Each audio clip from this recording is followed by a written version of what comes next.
Educação à distância, mudando realidades.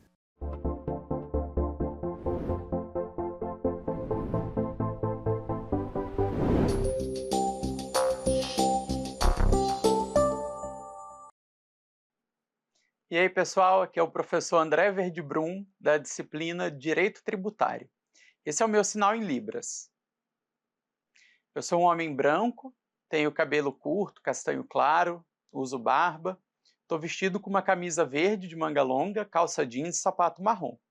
Eu estou aqui no estúdio de gravação do IFRO, campus Porto Velho, Zona Norte.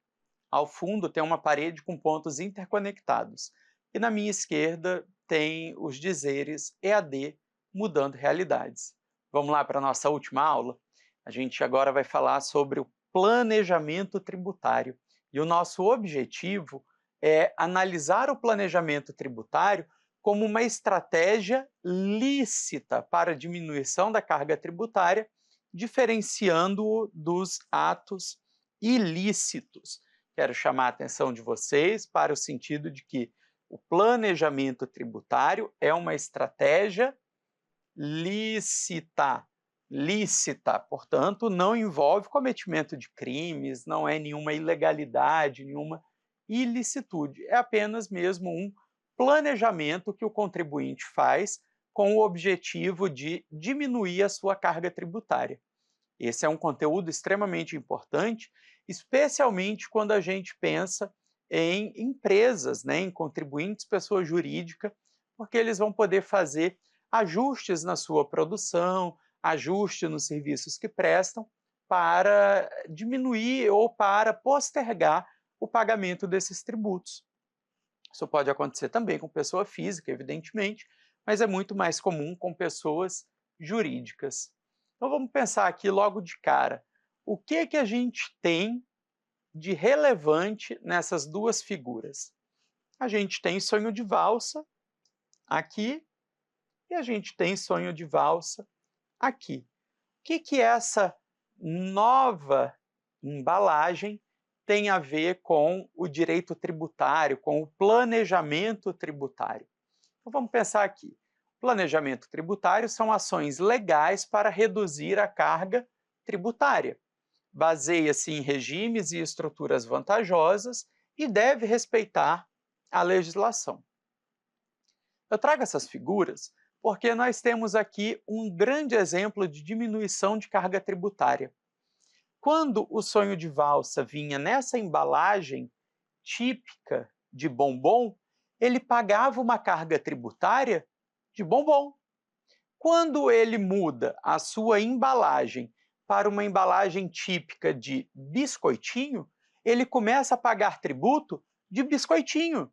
E aí observem, entre um bombom e um biscoito, no caso do sonho de valsa, do ouro branco e de outros semelhantes, a gente tem aí um limite muito tênue, uma diferença muito tênue. Porque, veja, de fato eles têm um componente de ser um biscoito recheado, coberto de chocolate. E aí são as especificações técnicas que vão definir o que é bombom e o que é biscoitinho. Nesse caso, a Lacta conseguiu caracterizar, conseguiu demonstrar que o sonho de valsa se encaixava, a partir de então, na categoria de biscoitinho. E aí mudou toda a sua tributação. Notem que um ajuste, especialmente na embalagem, tornou tudo isso possível, tornou possível uma tributação menor. Esse é um exemplo clássico de planejamento tributário, mas evidentemente existem outros, O objetivo do planejamento tributário é principalmente reduzir o custo, diminuir então a carga tributária para aumentar a competitividade, melhorar o fluxo de caixa, mas evidentemente para o contribuinte fazer isso, ele precisa fazê-lo de maneira lícita. Então a gente tem que entender que existem diferenças entre planejamento tributário, evasão e elisão fiscal. O planejamento, como eu já disse, é legal, é você fazer ajustes ali na sua produção, no momento dos negócios, Às vezes eu vou conseguir diminuir a minha carga tributária simplesmente postergando a celebração de um contrato do dia 28 de um mês para o dia 1º do mês seguinte. A gente consegue fazer alguns ajustes nesse sentido para impactar na minha base de cálculo, para reduzir a minha alíquota, né? Isso é muito comum, por exemplo, nos MEIs, nas sociedades unipessoais de advocacia, porque a alíquota do meu tributo vai ser definida de acordo com o meu faturamento mensal. Então, se eu tenho um primeiro mês, por exemplo, com um faturamento muito elevado, eu vou ter uma alíquota muito elevada.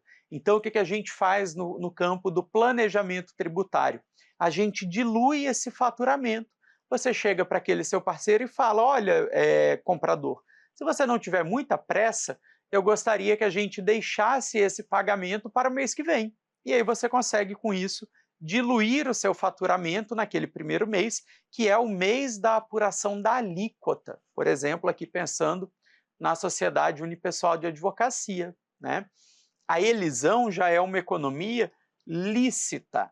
Por fim, a evasão fiscal, somente essa é uma manobra fraudulenta, uma manobra ilícita. Então, quais são os tipos de planejamento, então? Eu tenho um planejamento que é preventivo, ele ocorre, portanto, antes do início da operação. Eu tenho um planejamento que é corretivo, ele vem diante de um diagnóstico durante a operação, principalmente de empresa, em que eu constato que está havendo um erro tributário, um ilícito ou um inadimplemento daquele tributo. Ou então, um planejamento estratégico, que esse sim tem o objetivo de diminuir custo, aumentar o lucro, aumentar a competitividade. O planejamento é dividido em etapas, né? Primeiramente a gente tem uma análise, um levantamento dos dados, a comparação e só então a implementação daquilo que foi planejado. É importante a gente se atentar para não cometer simulações e abusos, né? Imaginem vocês, nós que somos aqui de Rondônia, tentar caracterizar um bombom de castanha como se fosse um biscoito. Não dá, né? Isso é uma simulação, isso é evidentemente um abuso. Isso vai, claro, caracterizar um ilícito tributário, no mínimo, se não for um crime, né? Quais são as vantagens e riscos? Principalmente a vantagem de reduzir a carga tributária. Isso para quem desenvolve empresa, que tem como função social gerar o lucro, é extremamente importante, é uma ótima estratégia. Você reduz o custo do produto e, com isso, você consegue, eventualmente, repassar essa diminuição para o cliente, aumentando a sua concorrência, ou até mesmo absorver essa redução e, consequentemente, aumentar o lucro. Eu tenho também a possibilidade de aproveitar alguns benefícios fiscais e legais, como, por exemplo, me manter dentro de uma faixa de faturamento para não perder benefícios na concorrência de licitações, por exemplo. E o risco é a gente acabar recebendo uma multa decorrente de escolhas erradas. Agora, para a gente evitar isso, evidentemente eu preciso ouvir a área técnica. Eu tenho certeza de que a Lacta, antes de caracterizar o sonho de valsa como biscoitinho, ouviu a área técnica, ouviu a engenharia de produção, ouviu a área de nutrição, para que pudesse tributar corretamente. E eu tenho certeza de que também ouviu muito atentamente os seus advogados. E aqui é importante que a gente entenda, né?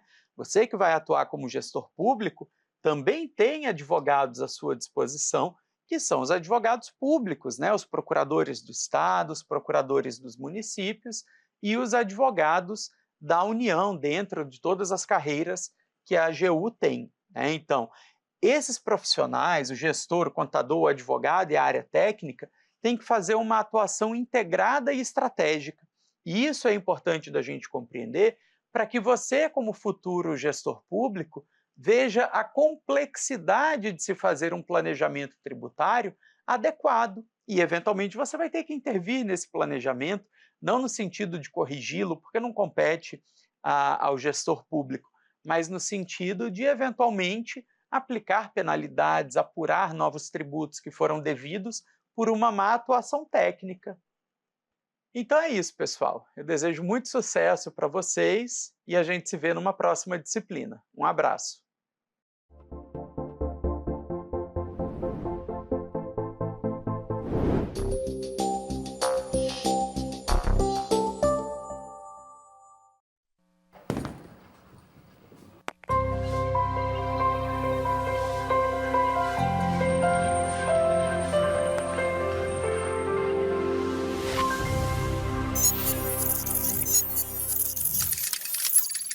Educação à distância, mudando realidades.